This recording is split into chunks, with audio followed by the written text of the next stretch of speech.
स्वागत है आपका और एक नए वीडियो में और एक नए टॉपिक के साथ। तो चलिए दोस्तों वीडियो स्टार्ट करते हैं। आशा करेंगे पसंद आएगा और पसंद आए तो लाइक और शेयर जरूर से कर दीजिएगा। और चैनल पर पहली बार आए सब्सक्राइब नहीं किया तो साथ में सब्सक्राइब भी कर दीजिएगा। चलिए स्टार्ट। 4 तारीख को इनको 150 से 200 के बीच में सीटें मिलने वाली हैं। ये अपनी अपना बड़ी क्लियर। 150 से 200 वाला कहां से आ गया गणित? मतलब प्रियंका गांधी 180 कह देती हैं, गांधी परिवार के पास ये गणित कहां से आया? प्रेम शुक्ला जी 800 सीट 400 सीट यहाँ से ले जा पाएंगे और नहीं आप दे पाएंगे अपना जो कंप्यूटर रखा हुआ है, ये सुहाना टाइप क्या लिखा हुआ। प्रदेश पहले चरण की वोटिंग आज खत्म हो रही है। इन 8 सीटों पर प्रचार करने के लिए राहुल गांधी तो टाइम नहीं निकाल पाए। प्रेम शुक्ला जी से राम की स्पेलिंग पूछती हैं और हमसे पूछ लेती है चेकोस्लोवाकिया।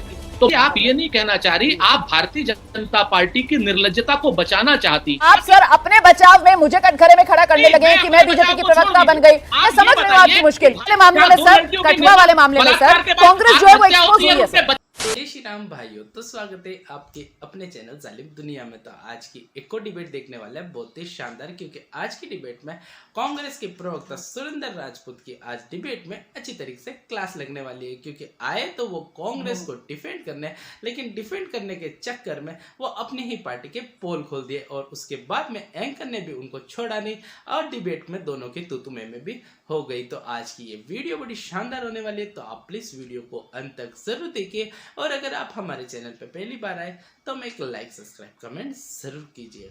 चलिए शुरू करते हैं। आप दीजिए, आप हंसिएगा बात में कि प्रेम शुक्ला जी कह रहे हैं कि साहब हमारा कार्यकर्ता तो और ज्यादा उत्साहित है क्योंकि वो समझ रहा है हम जीत रहे हैं, तो वो इस जीत को और बड़ी करना चाहता है। तो मुस्कुराइए मत सर, जरा गमगीन नजर आइए और सोचिए कि फिर कांग्रेस का, इंडिया गठबंधन का जो कार्यकर्ता है, जो समर्थक है, वो किस उत्साह की लहर में बहता हुआ पहुंचेगा पोलिंग बूथ पर वोट डालने के लिए, आपके लिए। उसके पास क्या है मुद्दा? रोमाना जी कहते हैं ना कि अपना सोचा होता नहीं, हरि सोचा तत्काल।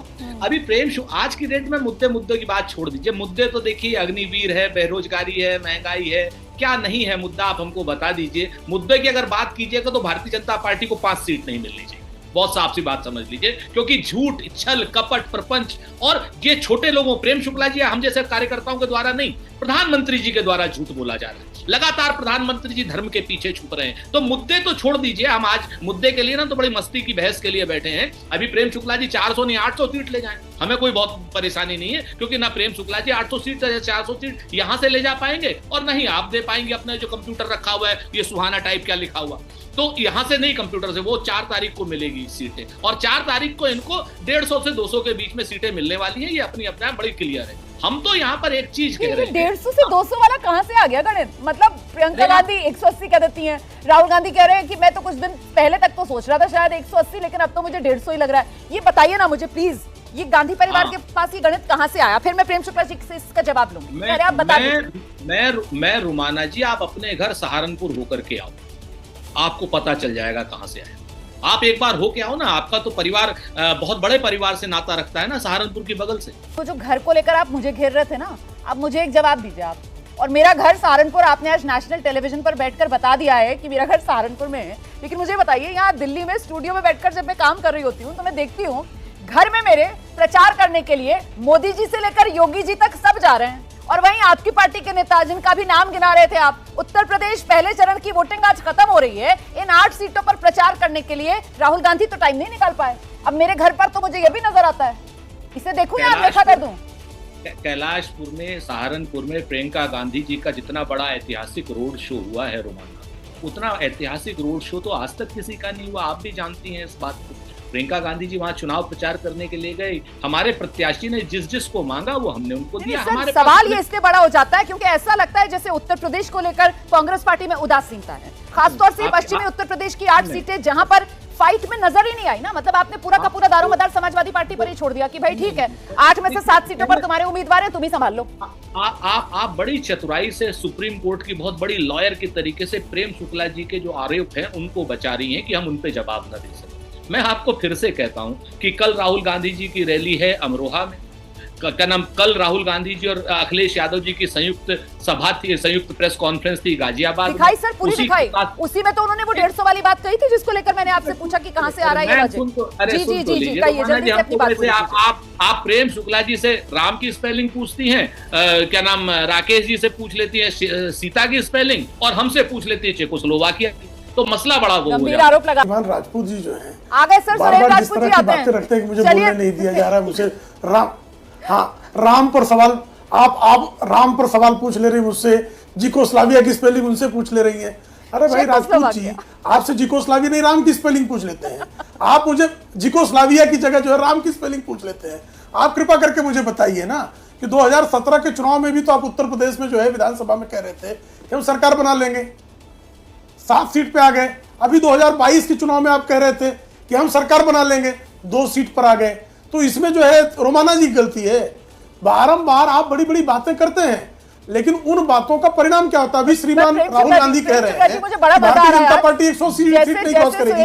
आप मुझे कृपा करके बता दीजिए ना, आप 50 सीट कहां से लाएंगे? मैं भी ये कहना चाहती हूँ सर, ये आपने तो बहुत फंसा दिया सुरेंद्र भाई को। नहीं प्रेम भाई, अगर बीजेपी की तरफ से कांग्रेस से राम की स्पेलिंग पूछी जाएगी सर, फिर तो मतलब बीजेपी ने निरुत्तर कर दिया सर कांग्रेस को। ये आपने क्या कर दिया? बीजेपी कांग्रेस से राम की स्पेलिंग सांप्रदायिक कह देंगे वो। जवाब आप राम की स्पेलिंग पूछ के देखिए, ये सांप्रदायिक करार दे देंगे आपको। ठीक है, मैं जवाब रोमाना जी, आप सांप्रदायिक हो गई, राम की स्पेलिंग क्यों पूछ रही है? ठीक है सर, ठीक है।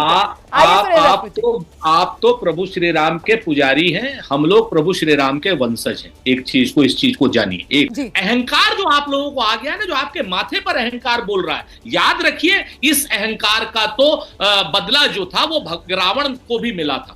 अहंकार किसी का नहीं रहता, ना आपका रहेगा ना मोदी जी का रहेगा। जनता सबका अहंकार चूर करती है। हमें भी शायद 2014 में थोड़ा बहुत अहंकार आ गया होगा। आप इस चीज को जानिए, जनता के मुद्दे पकड़िए। आपने अग्निवीर जैसे समस्या पैदा की है जनता के सामने, आपको क्षमा मांगनी पड़ेगी। आपने जो 60 लाख लोगों को सड़क पर आपने लगा दिया है पुलिस भर्ती में, जो पेपर लीक करा करके, आपको क्षमा मांगनी पड़ेगी। आप जिस तरीके से हाथरस से लेकर के कानपुर की बेटियों के बलात्कारियों को बचाते हैं, कठुआ के बलात्कारियों के लिए आप लोग रैली निकालते हैं, आपको देश से क्षमा मांगनी पड़ेगी। आपने जिस बात का जिक्र किया सर, ये कठुआ वाला जो आपने जिक्र कर दिया यहाँ पर सर, ये सेल्फ गोल हो गया। और ये बात मैं इसलिए कहना चाहती हूँ सर, क्योंकि बतौर महिला मुझे तो खुद बड़ी पीड़ा है। कैसे वो कठुआ में उस बच्ची के लिए जिसने वो रैली निकाली सर, उसी को वहां से कांग्रेस ने उम्मीदवार बना दिया। ये तो सर मेरे मन की बात थी। बहुत अच्छा आप कठुआ की बात लेकर आए सर। लाल सिंह को कांग्रेस ने उम्मीदवार बना दिया सर। आप ये कहना चाहती हैं कि लाल सिंह जो है वो कांग्रेस का आदमी था जो भारतीय जनता पार्टी से रैली निकलवा रहा था? सर मैं ये कह रही हूँ कि जिसने झंडा उठाया था कठुआ में, जो बच्ची के साथ दरिंदगी हुई थी, उन दरिंदों को बचाने के लिए वो आज के तारीख में कांग्रेस पार्टी में दोबारा शामिल होकर कांग्रेस का उधमपुर से उम्मीदवार है। मैं ये कहना चाह रही हूँ सर। रुमाना जी, आप ये नहीं कहना चाह रही, आप भारतीय जनता पार्टी की निर्लज्जता को बचाना चाहती हैं। जिस पार्टी के निर्देश पर, सुनिए एक मिनट, जिस पार्टी के निर्देश पर उस पार्टी के कार्यकर्ता ने वहां पर किया था, आप ये कहना चाहती कि वो पार्टी का कार्यकर्ता नहीं था? आप ये कहना चाहती थी कांग्रेस का था? आप ये कहना चाहती कि पार्टी का निर्देश नहीं था? आप ये कहना चाहती हैं बीजेपी से तो वो निकल गया ना सर। मैं तो ये कहना चाह रही हूँ बीजेपी में तो वो नहीं है आज की तारीख में, और उसके बाद बीजेपी छोड़कर अपनी अलग की पार्टी बना ली। सर कठुआ वाले मामले में सर, कठुआ वाले मामले में सर कांग्रेस जो है वो एक्सपोज हुई है सर। बच्चे जो है उसके पिता को मार दिया जाता है आत्महत्या करने के लिए। आपने कठुआ का नाम लिया, मैंने कठुआ की सच्चाई देश के सामने रखी। भाजपा का एक नेता हमारे यहाँ आया है, भाजपा का नेता, और उस भारतीय जनता पार्टी को आप बचा रही हैं। जैसे मैं किसी पार्टी को नहीं बचा रही हूँ सर। एक महिला के तौर पर यह मुद्दा मेरे दिल के वाकई में बहुत करीब था, और इसी वजह से आपने जैसे ही कठुआ का नाम लिया, मैंने फौरन आपको इस मुद्दे पर आईना दिखाने का काम किया। अब आप सर अपने बचाव में मुझे कटघरे में खड़ा करने लगे हैं कि मैं बीजेपी की प्रवक्ता बन गई। मैं समझ रही हूँ आपकी मुश्किल कि कहाँ तो आप बहुत ही हंसते मुस्कुराते इस डिबेट को करना चाह रहे थे, और अब आप इस तरीके से घिर गए सुरेंद्र भाई कि आप आग बबूला रहे हैं, क्योंकि आपके पास भी कोई बचाव का यहाँ पर तर्क है नहीं।